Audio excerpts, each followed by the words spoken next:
Bienvenue, aujourd'hui on explore les idées fascinantes de François Recanati. Oui, on va essayer de voir comment il pense qu'on se représente le monde. Et surtout, comment le contexte joue un rôle crucial dans ce qu'on dit, ce qu'on comprend. Tout à fait. On va se baser sur plusieurs de ces textes pour regarder de plus près deux concepts clés.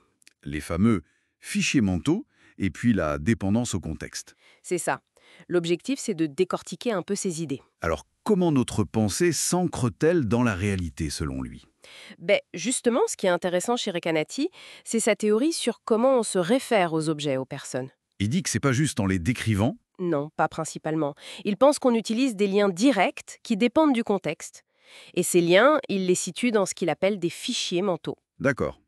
Et ça change pas mal des visions plus classiques où le langage décrirait le monde de façon plus détachée, quoi. Alors ces fichiers mentaux, concrètement, c'est quoi? On peut les voir comme... Comme des sortes de dossiers internes Oui, voilà, des dossiers que notre esprit crée pour chaque personne, chaque objet qu'on rencontre. et qui servent à stocker les informations qu'on accumule sur cette chose précise. C'est ça. Et là, le point vraiment essentiel, c'est que ce à quoi le fichier renvoie, sa référence, Mhm. ça ne dépend pas des informations dans le fichier. Ces infos peuvent être fausses d'ailleurs. Ah oui, alors de quoi ça dépend? Ça dépend de la relation qu'on a eue avec l'objet. L'avoir vu, s'en souvenir, en avoir entendu parler d'une certaine manière. C'est une sémantique qu'il appelle relationnelle ou indexicale. Oui.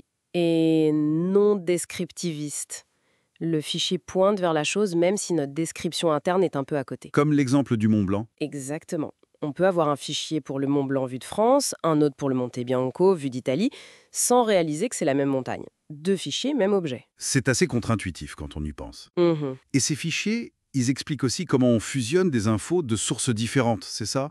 Sans devoir se dire « Ah, c'est la même chose ». Oui, c'est ce qu'il appelle tirer parti de l'identité. Trading upon identity. C'est ça. Si on voit un verre, qu'on le touche, hop, les infos pleins et solides vont dans le même fichier vert automatiquement. D'accord. Et il parle aussi d'opérations sur ces fichiers. Oui, deux opérations clés. La liaison, le linking, ça, c'est quand on se rend compte que deux fichiers pointent vers la même chose. Comme Hespérus et Phosphorus, l'étoile du soir et l'étoile du matin. Voilà, on les relie. Et puis il y a la conversion. La conversion. Ça permet à une info qui vient d'une relation actuelle, comme voir quelque chose maintenant, Hmm. de mettre à jour un fichier qui était basé sur une autre relation, comme un souvenir. Ça fluidifie la mise à jour des infos. Et ça éclaire aussi cette histoire de coréférence, de jure et de facto. Tout à fait. Parfois, la grammaire nous dit que deux termes visent la même chose de jure, d'autres fois, il faut savoir des choses sur le monde de facto. La théorie des fichiers aide à modéliser ça. Bon, mais la dépendance au contexte, ça va au-delà des fichiers mentaux, non? Il y a les mots comme je, ici, maintenant. Ah oui, les indexicaux, leur référence dépend complètement de qui parle ou quand. C'est la base. Mais Recanati va plus loin, avec ce qu'il appelle les constituants inarticulés. Oui, des éléments de sens qui sont compris sans être dits. L'exemple classique, il pleut. On comprend souvent, il pleut ici. Exactement. Et la question, c'est est-ce que cet ici fait partie du sens littéral ou c'est juste la situation qui le fournit? C'est un débat important. Et ça mène à son relativisme modéré. Oui.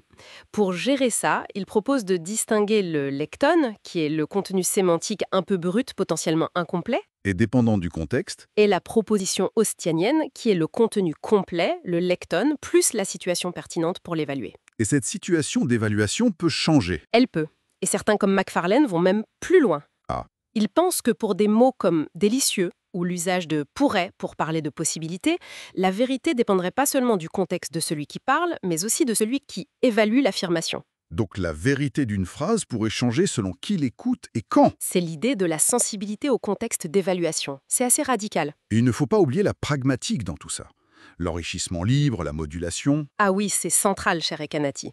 L'idée que l'interprétation, ce n'est pas juste décoder le sens littéral. On ajuste le sens pour que ça colle mieux à ce qu'on pense que le locuteur veut dire, c'est ça. Exactement. Un livre rouge, il est rouge comme les livres sont rouges, sur la couverture en général, pas rouge de partout comme une tomate. C'est un ajustement pragmatique, une modulation du sens de rouge. C'est ça, on construit activement le sens. Et Recanati étudie aussi des cas fascinants d'indexicaux décalés. C'est-à-dire, Dans certaines langues ou dans certains contextes de discours rapportés, un «je» peut référer au locuteur d'origine, pas à celui qui rapporte. Ça montre à quel point le contexte peut influencer même les mots les plus basiques.